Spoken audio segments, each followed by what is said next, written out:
Bismillahirrahmanirrahim. Assalamualaikum warahmatullahi wabarakatuh. Saya Noni Yuli Anggreni, calon guru penggerak angkatan 11. Di sini saya akan menyampaikan mengenai aksi nyata modul 3.1, pengambilan keputusan berbasis nilai-nilai kebajikan sebagai pemimpin.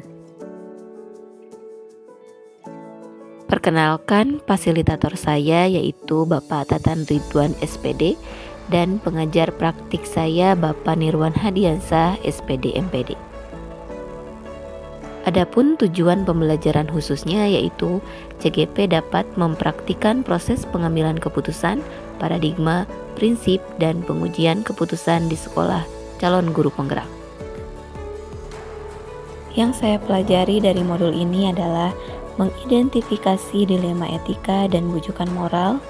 Dilema etika merupakan situasi yang terjadi ketika seseorang harus memilih antara dua pilihan, di mana kedua pilihan secara moral benar tetapi bertentangan.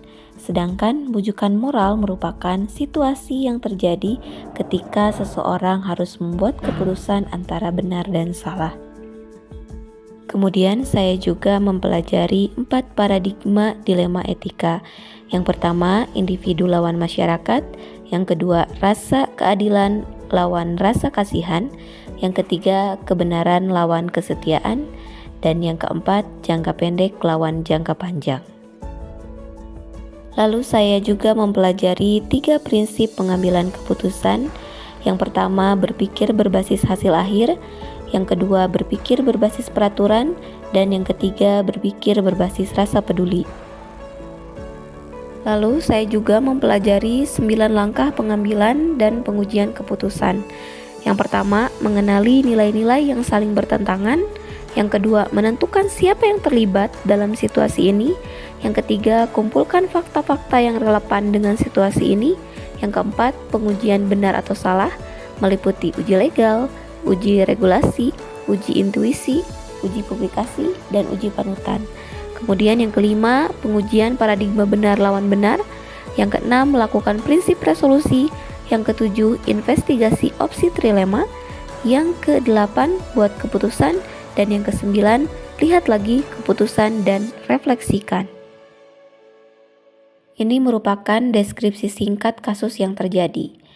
Asep, bukan nama sebenarnya, adalah siswa kelas 6 SDN 3 Tanjung Karya yang memiliki perilaku kurang baik karena banyak alpa dan bolos. Sebagai wali kelas, saya sudah melakukan panggilan orang tua berulang kali, sudah melakukan kunjungan rumah, dan Asep sudah berjanji untuk merubah sikapnya. Namun ternyata dia tetap saja bolos sekolah, dan ketika saya konfirmasi lagi kepada orang tuanya, ternyata dia dari rumah selalu berangkat ke sekolah. Asep sudah tidak memiliki ayah, hanya ibunya saja yang saya temui. Dengan alasan itulah Asep menjadi anak yang susah diatur dan sering bolos sekolah. Intinya, yang menjadi alasan Asep bolos sekolah dan memiliki perilaku kurang baik karena faktor ekonomi dan kehilangan ayahnya. Adapun tujuannya yaitu untuk pengambilan keputusan sebagai pemimpin pembelajaran dalam membantu menyelesaikan masalah yang dialami murid. Adapun tolak ukur dari pengambilan keputusan ini dihasilkan keputusan yang tepat agar tidak merugikan pihak manapun.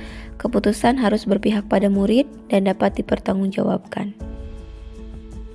Paradigma dari kasus tersebut yaitu rasa keadilan lawan rasa kasihan, sedangkan prinsip berpikirnya yaitu berpikir berbasis rasa peduli. Kemudian saya melakukan pengambilan keputusan dengan 9 langkah, yaitu mengenali nilai-nilai yang saling bertentangan. Nilai yang saling bertentangannya adalah nilai keadilan dan nilai kemanusiaan. Langkah yang kedua adalah menentukan siapa yang terlibat. Yang terlibat tentu saya sebagai wali kelas, kemudian kepala sekolah, orang tua murid, dan komite sekolah. Langkah yang ketiga adalah kumpulkan fakta-fakta yang relevan. Di sini Asep adalah murid yang banyak alfa dan sering bolos. Kemudian wali kelas juga sudah berulang kali memanggil orang tua dan sudah melakukan kunjungan rumah, serta berdasarkan peraturan sekolah, anak tersebut tidak bisa lulus karena sering tidak masuk sekolah. Kemudian orang tua Asep juga memohon kepada sekolah agar anaknya bisa lulus dan berjanji di kelas 6 semester 2 anaknya akan rajin sekolah. Dan alasan Asep tidak sekolah karena faktor ekonomi dan sudah tidak memiliki ayah. Langkah yang keempat adalah pengujian benar atau salah. Yang pertama, uji legal, tidak ada aspek hukum dalam pelanggaran ini. Kemudian uji regulasi, ada pelanggaran peraturan jika wali kelas tetap meluluskan. Kemudian ada uji intuisi, yaitu tidak ada yang salah, guru benar karena mengikuti peraturan dan benar juga memberikan kesempatan kepada anak demi masa depannya. Lalu uji publikasi, saya merasa tidak nyaman jika keputusan saya dipublikasikan. Dan uji panutan, panutan saya akan memberikan kesempatan kepada murid tersebut dengan harapan akan ada perubahan. Langkah yang kelima adalah pengujian paradigma benar lawan benar, yaitu paradigma yang sesuai dengan situasi tersebut adalah rasa keadilan lawan rasa kasihan. Langkah yang keenam, melakukan prinsip resolusi. Prinsip penyelesaian dilema yang dipilih adalah berpikir berbasis rasa peduli. Langkah yang ketujuh adalah investigasi opsi trilema. Wali kelas memberikan kesempatan kembali kepada murid tersebut untuk dapat memperbaiki kesalahan dengan catatan akan dipantau terus oleh wali kelas. Langkah yang kedelapan adalah buat keputusan. Dengan mempertimbangkan segala kemungkinan yang akan terjadi, maka diputuskan memberi kesempatan kepada murid tersebut untuk tetap berada di kelas 6 dengan catatan harus giat belajar kembali. Wali kelas akan terus melakukan monitoring dan akan berkonsultasi dengan kepala sekolah untuk memberikan bantuan buku atau seragam bagi murid yang tidak mampu agar semangat bersekolah. Langkah yang kesembilan adalah lihat lagi keputusan dan refleksikan. Keputusan yang diambil adalah tetap memberikan kesempatan kepada Asep untuk tetap di kelas 6 agar terus bersekolah. Kejadian ini memberikan pelajaran kepada kita sebagai pendidik bahwa setiap keputusan akan ada resiko yang akan terjadi, namun memberikan kesempatan kepada murid untuk terus melanjutkan sekolah adalah hal yang manusiawi demi masa depan anak.